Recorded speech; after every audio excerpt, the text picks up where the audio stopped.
BC బంద్కు మద్దతుగా మంత్రి కొండా సురేఖ కూడా బంద్లో పాల్గొన్నారని చెప్పాలి. ప్రస్తుతం మనతో పాటు మంత్రి కొండా సురేఖ గారు ఉన్నారు, వారితో మాట్లాడదాం. మేడం చెప్పండి, బీసీ బంద్కు మద్దతుగా మీరు పాల్గొంటున్నారు, ఏ విధంగా చెప్పగలుగుతారు? ఈ బంద్కు సంబంధించి పిలుపుని ఏ విధంగా ఇచ్చారు? ఇది ఏంటంటే మేము బీసీలకు సమన్యాయం సోషల్ జస్టిస్ కోసమని రాహుల్ గాంధీ గారు ఇచ్చిన డిక్లరేషన్ అమలు చేయాలనే ఒక లక్ష్యంతో మన ముఖ్యమంత్రి గారు చిత్తశుద్ధితోటి ఆయన చేయాల్సిన కార్యక్రమాలన్నీ కూడా చేశారు. మేము కులగణన చేశాము, అసెంబ్లీలో మనం బిల్లు ప్రవేశపెట్టాము, ఆర్డినెన్స్ తీసుకొచ్చాము, కౌన్సిల్లో పెట్టాము. అన్నీ చేసిన తర్వాతనే ఈరోజు గవర్నర్ దగ్గరికి పంపించాము. గవర్నర్ ఒక సంతకం పెట్టుంటే ప్రాబ్లం ఇక్కడే సాల్వ్ అయ్యేది. కానీ ఆ గవర్నర్ సంతకం పెట్టకుండా కేంద్రానికి పంపించడం ఏదైతే ఉందో అక్కడే బీజేపీ కుట్ర తెలుస్తూ ఉన్నది. అంటే దాన్ని ఆపాలనే ఉద్దేశంతో వాళ్ళు కేంద్రం వరకు తీసుకెళ్లారు. సరే చూసాము, ఇప్పుడు వస్తుంది అప్పుడు వస్తుంది నెలల తరబడి పెట్టుకొని వాళ్ళు దాన్ని బయటికి తీయకపోతే, ఇక్కడ లోకల్ బాడీ ఎలక్షన్స్ లేకపోతే గ్రామాలలో అభివృద్ధికి ఇబ్బంది అవుతూ ఉంటే మనకు సుప్రీంకోర్టు గైడ్ లైన్స్ ప్రకారం డైరెక్షన్ ప్రకారము మేము ఎలక్షన్ నోటిఫికేషన్ ఇచ్చి ముందుకు పోతున్న తరుణంలో వీళ్ళు పోయి సుప్రీంకోర్టులో మేము జీవో ఇచ్చి పోతుంటే వీళ్ళు సుప్రీంకోర్టుకు పోయి ఈ జీవో ప్రకారం మీరు ఇవ్వద్దు అని చెప్పి పోట్లాడి జీవోకు అడ్డు పడి ఈరోజు ఇక్కడ హైకోర్టులో డైరెక్షన్ స్టే తీసుకొచ్చారు. మళ్ళీ దీని తర్వాత మేము సుప్రీంకోర్టుకు పోతే అక్కడ వచ్చే వాళ్ళు ఇంప్లీడ్ అయ్యారు. ఎట్లా ఇంప్లీడ్ అవ్వాలి? మీరు బీసీకి ఇవ్వండి అని ఇంప్లీడ్ వాడాలి, ఇవ్వద్దు అని చెప్పి ఇంప్లీడ్ అయ్యి ఈరోజు మళ్ళీ మా వెనకాల పడి తిరుగుతూ ఉన్నారు. మీ చేతిలోనే ప్రభుత్వం ఉంది కదా, మీరు గవర్నర్ దగ్గర నుంచి పోయిన రోజే ఆపి ఉంటే అందరం కలిసి కొట్లాడే వాళ్ళం కదా. మీరన్ని డ్రామాలు చేస్తూ ఉన్నారు. ప్రజలలోనేమో మేము మద్దతు ఇస్తున్నామని చూపిస్తున్నారు, వెనకాల మీరు చేసేదంతా చేస్తూ ఉన్నారు.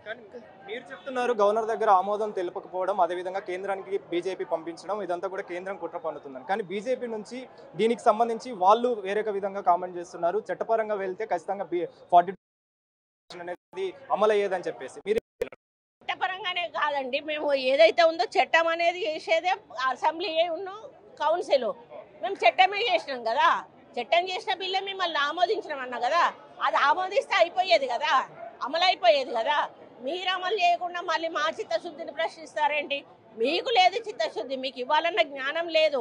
ఈరోజు బీసీ బిడ్డలందరూ కూడా అంతా సమానంగా ఉండాలి, మా సంఖ్య ప్రకారం మా హక్కు మాకు కావాలని కొట్లాడేటప్పుడు మీరు ఎవరు ఎందుకు ముందుకు రావట్లేదు?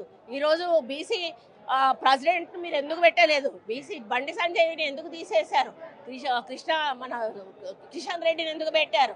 మళ్ళీ ఆయనను తీసేసినాక మన రామచంద్రరావుని ఎందుకు పెట్టారు? మీకు బీసీల మీద ప్రేమ ఉంటే బీసీ ప్రెసిడెంట్ని ఎందుకు పెట్టలేరు? ఈరోజు కాంగ్రెస్ పార్టీ ఒక బీసీ బిడ్డను పిసిసి అధ్యక్షుని చేసింది, బీసీలను ముగ్గురిని ఈరోజు క్యాబినెట్లో తీసుకుంది.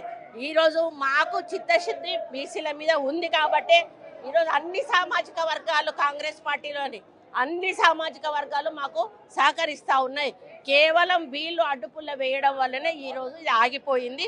100% దీనికి బాధ్యులు బీజేపీ వాళ్ళు, బీఆర్ఎస్ వాళ్ళు. బీజేపీ మరి ఈ బీసీ బంద్కి మద్దతు పలుకుతూ కూడా వాళ్ళు కూడా బంద్లో పాల్గొంటున్నారు. మరి వాళ్ళ యొక్క వైఖరి ఏముందని చెప్పగలుగుతారు? ఇది ద్వంద్వ వైఖరి అండి, ద్వంద్వ వైఖరి. వాళ్ళు సాధించేది ప్రభుత్వం ఉన్నది, వాళ్ళు పోయి సాధించాలి. వాళ్ళు ధర్నా చేయొద్దు.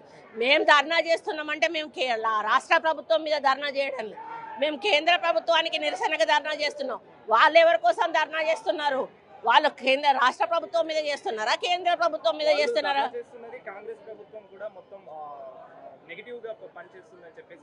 ఏంటో పాయింట్స్ రాసి మాట్లాడితే బాగుంటది కదా. ఒకసారి పాయింట్స్ రాసి, అసలు వాళ్ళు అందరూ లాయర్లు ఉన్నారు, పెద్ద పెద్ద ఎడ్యుకేటెడ్ మెంబర్స్ ఉన్నారు. నేను వాళ్ళంతా కూడా చదువుకోలేదండి. నేను ఒక 5వ సారి నేను ఎమ్మెల్యేను, మినిస్టర్.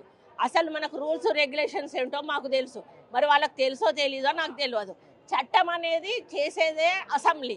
ఇంకా మేము అందులో చేసినాక మా దాన్ని ప్రశ్నించాల్సిన అధికారమే వాళ్ళకి లేదు. వాళ్ళు మాట్లాడాలి. తర్వాత మేము చేయాల్సిందంతా 100% చట్టబద్ధంగా చేశాము. సంతకం అనేది మీరు పెట్టియలేదు, కావాలని ఇక్కడ నుంచి కేంద్రానికి పంపించారు, అది ఆపడానికే పంపించారు. మరి కేంద్రం నుంచి అయినా ఆయన ఏమైతే ప్రెసిడెంట్ మేము ఇయ్యము, లేకపోతే మేము ఇస్తాము, ఏదో ఒక క్లారిటీ కూడా ఇవ్వాలి కదా. ఇవ్వకుండా లోపల ఆయన ఫైల్ పెట్టుకొని కూర్చుంటాడు, ఇటు ప్రధానమంత్రి మాట్లాడాడు, ఇటు వాళ్ళ క్యాబినెట్ సెంట్రల్ క్యాబినెట్ మాట్లాడదు, ఇక్కడున్న మన మంత్రులు మాట్లాడరు, ఇక్కడున్న బీజేపీ ఎమ్మెల్యేలు మాట్లాడరు. ఈరోజు మేము బంధనంగానే బయటకు వచ్చి మా మీద బురద చల్లుతారు ఎందుకండి? మేము అడిగేది న్యాయం అడుగుతున్నాము, మేము ఇచ్చింది మాకు పాస్ చేసి ఇవ్వండి అని అడుగుతున్నాము.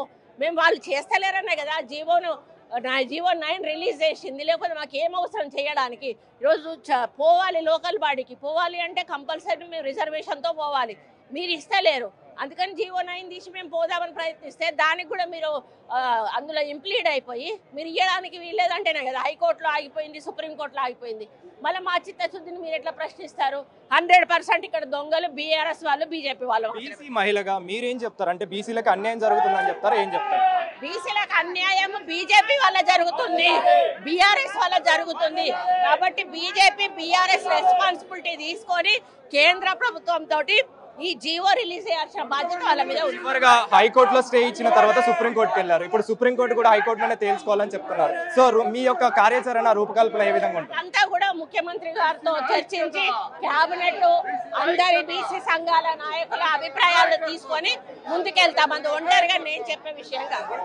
సో మొత్తానికి అయితే కొండా సురేఖ మంత్రి చెప్తున్న వివరాల ప్రకారం ముఖ్యంగా దీనికి సంబంధించి బీసీ బంద్ కు మద్దతుగా అయితే ప్రెసిడెంట్ కొండా సురేఖ పాల్గొన్నారని చెప్పాలి. ముఖ్యంగా బీసీ రిజర్వేషన్ల విషయంలో బీజేపీ ద్వంద్వ వైఖరి వ్యవహరిస్తుందని చెప్పేసి ముఖ్యంగా కేంద్రానికి అంటే గవర్నర్ ఆమోదం తెలుపకుండా కేంద్రానికి పంపించి అదే విధంగా వాళ్ళే చట్టపరంగా వెళ్ళాలని చెప్పేసి కూడా చెప్పడం అనేది చాలా వరకు కూడా ద్వంద్వ వైఖరి వ్యవహరిస్తున్నారని చెప్పేసి అయితే కొండా సురేఖ చెప్తున్నారు. ఖచ్చితంగా బీసీలకి అన్యాయం జరగకుండా బీసీ రిజర్వేషన్ అమలయ్యే విధంగా అయితే ఖచ్చితంగా కార్యాచరణ ఉంటుందని చెప్పేసి అయితే మంత్రి కొండా సురేఖ చెప్తున్నారు. కెమెరా పర్సన్ శ్రీకాంత్తో కలిసి అనిల్, బిగ్ టీవీ, సికింద్రాబాద్ నుంచి.